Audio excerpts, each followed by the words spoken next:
Alors, que proposez-vous pour améliorer la sécurité dans le quartier? Je vais commencer par une pointe d'humour. Je vais déjà supprimer toutes les blattes qui traînent dans le commissariat pour éviter qu'ils s'en aillent. Non, plus sérieusement, améliorer la sécurité dans le quartier, je crois que malheureusement, depuis plusieurs années, les hommes politiques, les maires en place vous ont abandonné, ont laissé tomber un certain nombre de quartiers, notamment plus spécifiquement celui-ci.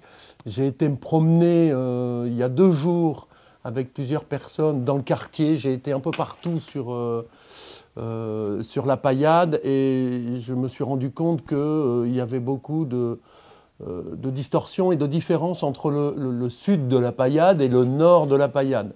Hein, en termes de situation géographique.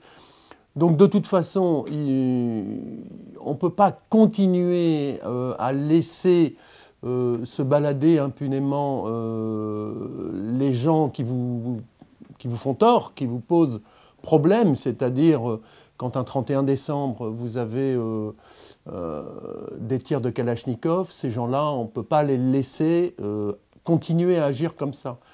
Pourquoi? Parce que ce que vous avez à la Paillade, ce ne sont pas des individus, ce sont des familles. Et les familles, de quelque milieu qu'elles viennent, on doit les respecter. Et là, il y a plus de respect. Donc ce que moi, je propose, bien évidemment, c'est une réappropriation de ce quartier de la manière suivante. C'est, oui, bien sûr, plus de sécurité dans le cadre, dans un cadre policier. Il en faudra plus, il faudra plus de présence policière, mais également, ce que je souhaite, moi, c'est se servir des associations locales pour pouvoir regagner la confiance des gens qui sont ici. Voilà un petit peu ce que je pense sur la sécurité. Il ne faut pas voir systématiquement la sécurité répressive. Il faut voir une sécurité aussi qui soit plutôt positive et qui vous amènera à retrouver un bien-être et un savoir-vivre. J'ai remarqué que sur le haut de la Paillade, par exemple, il n'y a pas un seul commerce, mais pas un seul. Donc ce n'est pas compliqué. Si on veut rendre un peu ces lettres de noblesse à ce quartier, il faut le rendre plus vivant. Il faut intéresser les gens et il faut remettre des commerces. Et ce ne sont pas des grandes surfaces ou autres, ça va être des commerces plutôt de proximité. Mais pour ça, on va avoir besoin de toutes les bonnes volontés. Voilà, donc les bonnes volontés, ça veut dire qu'il va falloir que les gens de la Paillade s'investissent aussi un petit peu. Alors, à la Paillade, on bétonne. À quand les espaces verts? Ça a fait partie, il y a 2 jours, de ma promenade. Alors j'aurais pu me promener entre les barres d'immeubles, mais non, on a préféré aller plutôt vers le lac, là-haut, vers le stade Pierre de Coubertin, c'est ça, qui est sur la hauteur. On s'est rendu compte que, oui, il y a des espaces verts, mais non, ils ne sont pas exploités. Ils ne sont pas exploités comme on devrait le faire. Vous n'êtes pas sans savoir que ma première démarche, ma première conférence de presse, a été sur l'environnement, et notamment les parcs et jardins. Pourquoi j'ai accentué sur les parcs et jardins? Parce que sur Montpellier, comme dans tous les quartiers, y compris celui-ci, les parcs et jardins sont complètement abandonnés.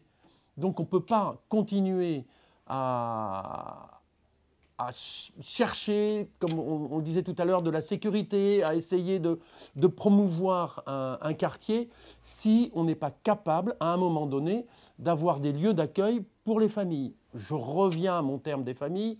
La reconquête des parcs et jardins, ce n'est pas pour faire beau, c'est pour les familles des quartiers. Ce n'est que pour ça, parce qu'à un moment donné, il va falloir que on prenne un peu le taureau par les cornes pour ranger tout ça, pour le rendre plus attractif. Rien n'est entretenu. Dans les promenades qu'on a faites, il y a des espaces pour les enfants, des espaces de jeu pour les enfants. Mais il y a par exemple, dans un parc là-haut, 2 bancs. 2 bancs pour s'asseoir pour les familles. Alors qu'il devrait y en avoir tout autour. C'est-à-dire que ce sont des choses simples, hein, mais il faut marquer aussi la présence, une présence, un peu de surveillance pour la sécurité de nos familles, même dans les parcs et jardins. Donc voilà un petit peu ce que je souhaite. Alors oui, dans la partie basse de la Paillade, il y a beaucoup de béton. Malheureusement, on subit un peu ça. Ça a été construit un peu n'importe comment. Maintenant, aujourd'hui, il faut arrêter ce système-là et puis trouver d'autres solutions. D'autres solutions, c'est certain. Voilà un petit peu la réponse que je fais sur les espaces verts. Alors, une de nos préoccupations majeures est la gestion des déchets. Comment pallier aux décharges sauvages? Alors, ce n'est pas spécifique à la Paillade, les décharges sauvages, parce que moi, j'habite dans le centre de Montpellier, et vous en avez partout des décharges sauvages. Alors, je crois qu'il faut que la gestion des déchets et des décharges sauvages est traitée normalement par la société de Nicolas. Et aujourd'hui, on s'aperçoit qu'ils ne font pas forcément leur travail, ou ils le font d'une manière un petit peu aléatoire. J'ai constaté que plus on était dans un quartier dit populaire, et moins il y avait de passage et de ramassage, et plus il y avait de débris sur la voie publique. Donc je crois qu'il faut repenser complètement tout le système de nettoyage, de distribution et de l'organisation de ces ramassages pour qu'on puisse avoir une ville beaucoup plus propre à ce sujet. Alors, comment faire face au chômage et aider à la formation et à l'emploi des jeunes du quartier? Alors, ce que j'expliquais tout à l'heure lors d'une précédente question, dans votre quartier, vous avez un monde associatif qui est très important. Il faut s'appuyer sur ce monde associatif pour arriver à comprendre et arriver à faire en sorte que les gens puissent trouver, les jeunes puissent trouver un intérêt dans ce qu'on va leur proposer. Hein, rien ne se fait tout seul. Il faut savoir que rien ne se fait tout seul et on ne peut rien attendre que de la mairie et de la municipalité de Montpellier. Il faut que chacun, on se prenne par la main et qu'on travaille ensemble. Pour travailler ensemble, il faut quoi? Il faut des gens de bonne volonté et il faut de la présence. Mais de la présence, vous l'avez sur le terrain, donc il faut aussi de la présence de la mairie. Dans la mairie de quartier qui est juste à côté, par exemple, il faudra peut-être avoir une cellule dédiée justement à la formation, au chômage et aux aides que l'on peut apporter. Ce que je souhaite, moi, ce n'est pas apporter des aides financières, parce qu'une aide financière, vous avez Pôle emploi, vous avez tout ça, et ce n'est pas forcément ce que l'on recherche. Ce que l'on recherche, c'est l'activité professionnelle. Donc je disais tout à l'heure également qu'il y a des quartiers qui manquent cruellement de commerce. La création de commerce, c'est un moyen de trouver du travail. La formation, des formations de vendeurs. Pourquoi ne pas utiliser les compétences des uns et des autres pour aller faire des formations dans des entreprises qui le souhaiteraient? Mais à condition, c'est toujours la même chose, qu'il y ait un sérieux dans ceux qui feront cette formation. Parce que malheureusement, on constate, et c'est un peu un constat général, pas spécifique chez vous, hein, pas spécifique ici à la Paillade, hein, mais c'est un constat général, c'est qu'il y a un manque de motivation aujourd'hui chez les jeunes qui est général.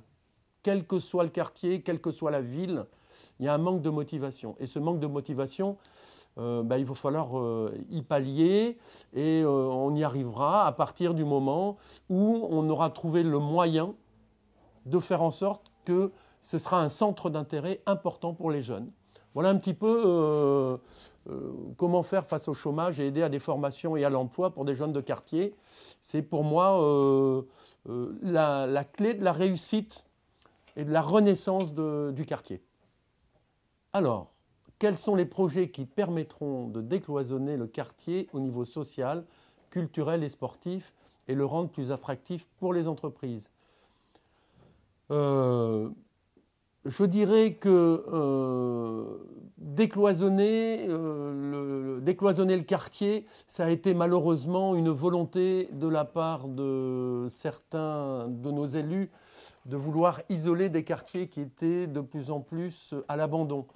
Donc aujourd'hui, la volonté, moi, que j'ai par rapport à des quartiers comme le vôtre, c'est de les rapprocher de plus en plus du centre de Montpellier.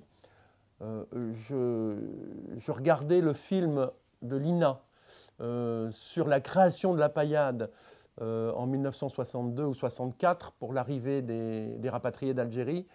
Et il y avait vraiment, véritablement cette volonté de vouloir décloisonner par rapport au cœur historique de Montpellier. Et puis petit à petit, il y a eu un abandon de nos hommes politiques. Et ça, c'est pas bon.